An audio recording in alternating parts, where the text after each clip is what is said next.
Hello, this is Bobby at Copel TV Repair with a video which will be, well, illustrating how do we test the EEPROMs, and it's also a functionality proof for 3 particular EEPROM ICs that we'll be shipping.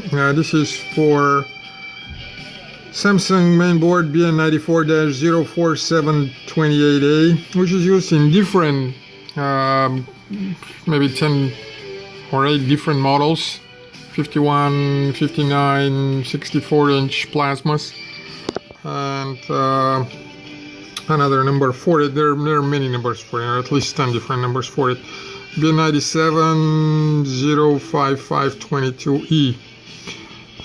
This is the EEPROM on a socket, and as we say in our listings, it tends to go bad, and when it does, you can cool it off, and until it works fine. This is how it looks right now, and what I'm going to do is I'm going to take the EEPROM out of there, and I'm going to put one of those two that are made here and numbered. They actually have other numbers on the back. The numbers on the front are 1224 and 1225. They also have numbers on the back, but those get easily messed up when they get soldered unless the socket is used like we do.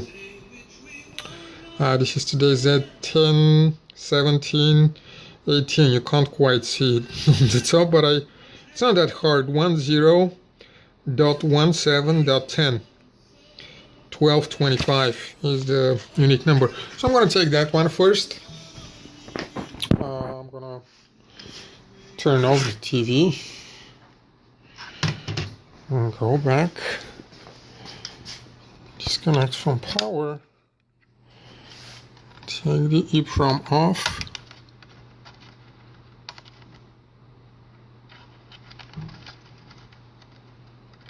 it's a NAND flash, and I will be back. Well, let me do it right now.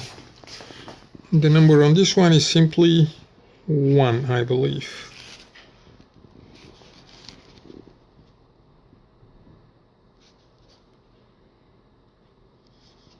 Yeah, and the light, when the light falls down that way, it just says 1. Could have been 4, but it's not 4, it is 1. Anyhow, this is what I took out of the TV. Sorry, the one that I took out of the TV is down, and this is the 1225. And first leg is down left, so putting it in as usual. Please excuse my operator skills. My focus is on here, closing the socket. I didn't quite see it, did you? Sorry about that. And powering again. Going at the front,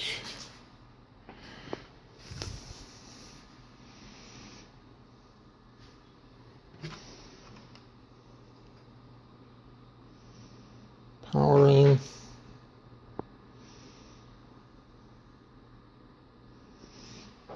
there you go, and same thing. So from the two that are here, I will take the 1224 next, and for this I'll just see the smart apps.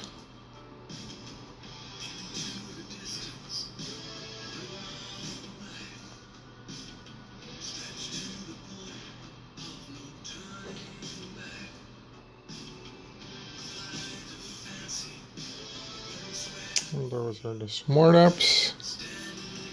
Of course it wants to connect to internet, but now we won't do that. We'll just turn it off.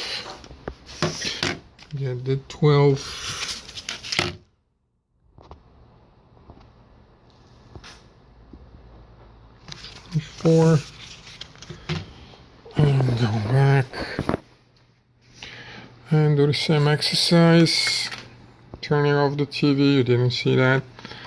Get Disconnected from AC. Taking out the old EEPROM carefully. Putting it back here that you don't care that much for.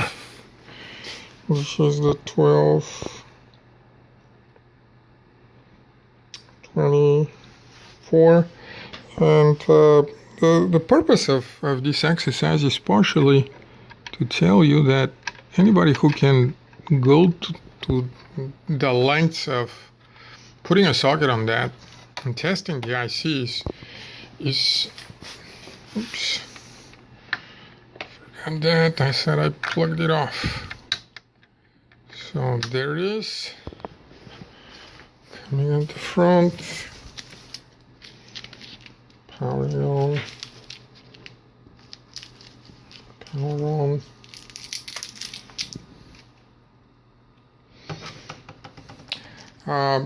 Somebody who has gone to the lengths of doing all that is not going to be sending malfunctioning EEPROMs. Now, there may be other problems on the board that you may have, of course. Just a quick look on that board will show you that HDMIs go straight to the main processor. So every time there is an HDMI hit here, this will suffer. On other boards, there's an HDMI selector which usually takes the hit. And I very strongly recommend that probably that's what it was. I have to look it up, but this looks like buffers, so I may be wrong. I need to look that up.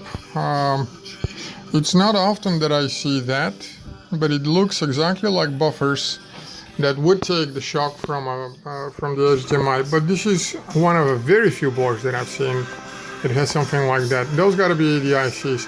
On most of the Samsungs that I see, and I will just take another example, say this one. That's a Samsung as well, just a different board.